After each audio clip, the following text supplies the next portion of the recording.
পাথর পাথর পাথর বিরাট বড় পাথর।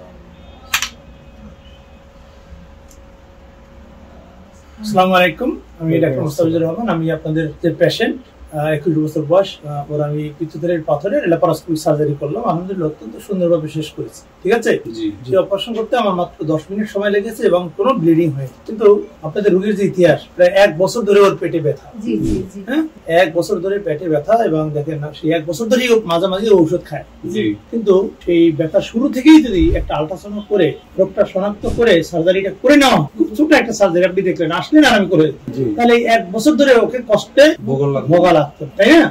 এবং সে স্বাভাবিক কাজকর্ম করতে পারতো। অনেক টাকা তো খরচ হয়েছে শুধু ঔষধের পিছনে। এই জন্য যেটা মেসেজ, সেটা হলো, যদি পেটের উপরিভাগে বা ডান দিকে হালকা ব্যথা বা মাঝারি বা খুব বেশি ব্যথা হয়, আপনি চিকিৎসকের কাছে যাবেন। অবশ্যই চিকিৎসকরা অনেক পরীক্ষা দেবেন, তার মধ্যে অন্যতম একটি পরীক্ষা হচ্ছে আল্ট্রাসোনোগ্রাম অফ হোল অ্যাবডোমেন, পুরো পেটের আল্ট্রাসাউন্ড। সেখানে দেখা যাবে যে যদি অবশ্যই এই ধরনের ব্যথা অনেকগুলো রোগের কারণে হতে পারে, তবে এই ধরনের ব্যথা সাধারণত পিত্তথলির পাথর দিয়ে হয় বলে সার্জারি বা ল্যাপারোস্কোপির মাধ্যমে চিকিৎসা নিয়ে নিলে রোগী অল্প সময়ের ভিতরে ভালো হবে। ভালো বলতে কি, দেখেন, আমি এই অপারেশন শেষ করলাম, 6 ঘন্টা পরে বাসায় যাবো। কয় ঘন্টা পরে?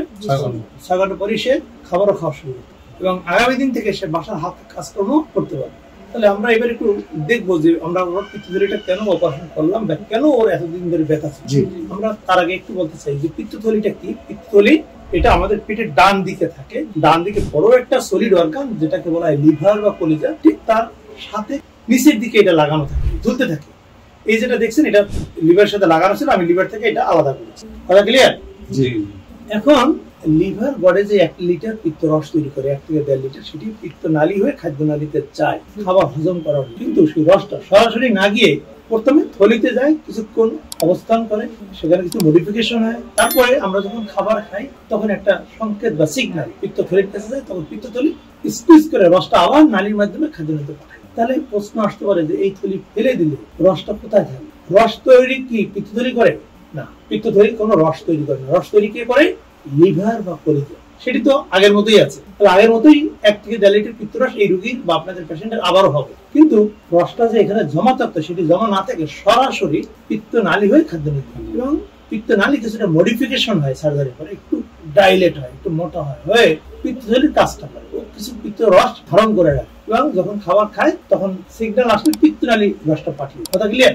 এজন্য যদি সমস্যা থাকে অবশ্যই সার্জারি করিয়ে নেওয়া উচিত। বিশেষ করে ল্যাপারোস্কোপিক সার্জারি হলো গোল্ড স্ট্যান্ডার্ড টিপ। তাহলে আমরা বুঝতে পারলাম, আমাদের কাছে অনেকেই প্রশ্ন করে যে পিত্তথলি ফেলে দিলে পিত্ত রস আসবে কোথা থেকে, রোগী খেতে পারবে কিনা। আসলে এটা নিয়ে কোনো সমস্যা নেই। আপনি আরেকটা প্রশ্ন করছেন, এই বিষয়ে আরেকটু বলতে চাই যে রোগী খেতে পারবে কিনা। আমরা প্রতিদিন এই অপারেশন করি, খাওয়ার বিষয় নিয়ে তেমন কোনো সমস্যা নেই। তবে আমরা যে বিষয়টি বলে থাকি যে পিত্তথলি সার্জারি করার পরে পরবর্তী 7 দিন অতিরিক্ত তৈলাক্ত খাবার খাবে না। যেমন আমি কয়েকটা উদাহরণ দিয়ে বুঝাই। খাসির মাংস, গরুর মাংস, পোলাও, কোরমা, বিরিয়ানি, তেহেরি, ডিমের কুসুম বা ডুবো তৈলে তৈরি করে যে খাবারগুলো আমরা খেয়ে থাকি, কি হতে পারে? সিঙ্গারা, পেঁয়াজু, samosa, chicken fry, French fry বা ফাস্টফুড, এই খাবারগুলো আপনাদের 7 দিন খাবে না। বরং সে অল্প অল্প করে বারবার খাবে, এবং কম ঝাল মশলা দিয়ে তরকারি রান্না করবে। এটা মাছও হতে পারে, মুরগির মাংস হতে পারে, কিন্তু ঝাল মশলা তৈরি একটু কম দিবে। ঠিক আছে? আর দিনের বেলা একটু বেশি করে পানি খাবে, আর 3 বেলার পরিবর্তে 4 থেকে 5 বেলা খাবে, অল্প অল্প করে। 7 দিন পরে যে 3-4টি স্টিচ দেওয়া আছে, যে কোনো একটা জায়গা থেকে স্টিচ গুলো কাটিয়ে নিয়ে আনার পরে আবার রোগী আস্তে আস্তে করে আগের খাবারে ফিরে। এভাবে করলে রোগীর খাবারে কোনো সমস্যা হয় না। সাধারণত মেসেজটা ক্লিয়ার কিনা, বুঝতে পেরেছেন? আর কোনো প্রশ্ন আছে কিনা আপনাদের? তাহলে আপনাদের যে 2টা প্রশ্ন, যে পিত্তথলি ফেলে দিলে খেতে পারবে কিনা সেটাও জানবেন, এবং ফেলে দিলে রোগীর কোনো সমস্যা হবে কিনা। 7 দিন পর আর কোনো ডাক্তার দেখানো লাগবে না ইনশাআল্লাহ না। তাহলে কেন সার্জারি করলাম সেটা একটু আপনাদেরকে দেখেন। তাহলে আমি যেটা বলতেছিলাম, যে একটা স্বাভাবিক বা সুস্থ মানুষের যদি আমি একটা পিত্তথলি কেটে নিয়ে আসি, সেই পিত্তথলিতে শুধুমাত্র কি পাওয়া যাবে? পিত্ত রস।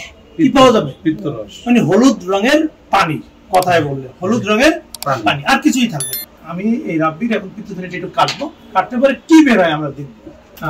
রাব্বির পিত্তথলিটা কাটলাম, তাহলে স্বাভাবিকভাবে পিত্তরস আসবে। এই যে দেখেন, পিত্তরসটা একটু ঘন হয়ে গেছে, ঘন হয়ে গেছে। আর দেখেন কি বের হইতেছে, পাথর পাথর পাথর, বিরাট বড় পাথর।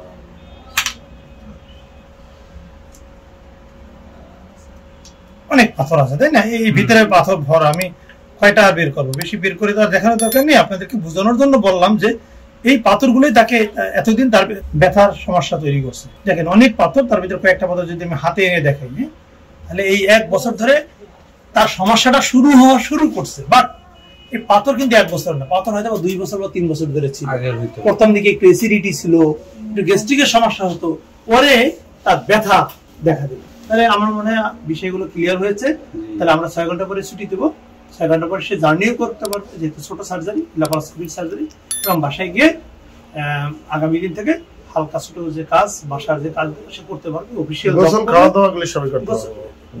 খাওয়ার বিষয় তো ক্লিয়ার করলাম। গোসলটা আমরা যেহেতু টেপ দিয়ে দিই, এটা ওয়াটারপ্রুফ, সে গোসলও করতে পারবে। ঠিক আছে, ভালো থাকো।